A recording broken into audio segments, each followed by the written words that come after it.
Des ateliers d'artisanat traditionnels comme celui-ci, la Médina de Tunis en regorge. C'est au coucher du soleil, à l'abri du regard des touristes, que ce quartier mythique s'éveille. Mais rares sont ceux qui osent s'y aventurer. Un de nos rêves, si Dieu le veut, est que la Médina s'épanouisse davantage, de façon à ce que les gens aient envie de revenir le soir et le week-end. Délaissée et victime d'une mauvaise réputation, en dehors des journées de semaine, la Médina est peu fréquentée par les Tunisois et les touristes. Les visiteurs se limitent bien souvent aux deux rues principales, la rue Djema et Zitouna et la rue de la Casbah. Pour certains habitants, la responsabilité incombe aux politiques. Il faut vraiment revenir à l'ouverture samedi et dimanche. Ce sont les jours où le public est disponible.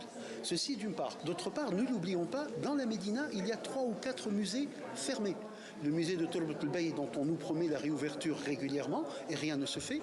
La Médina de Tunis est considérée comme l'une des plus belles du monde arabe, classée au patrimoine mondial de l'UNESCO depuis 1979.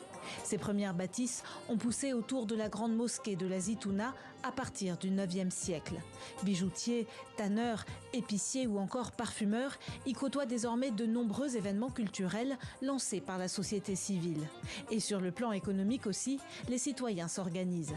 Laïla Bengassem a créé Mdinti, Ma Médina en français, un groupement de start-up implanté au cœur de la vieille ville.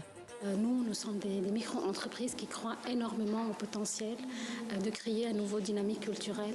Et c'est là où on s'est réunis autour d'un seul cadre légal qu'on a nommé Mdinti pour essayer d'être un lobby économique. Le Médina a beaucoup besoin de revitalisation urbaine. Donc il y a plein de choses à faire, il y a beaucoup de bâtiments historiques abandonnés.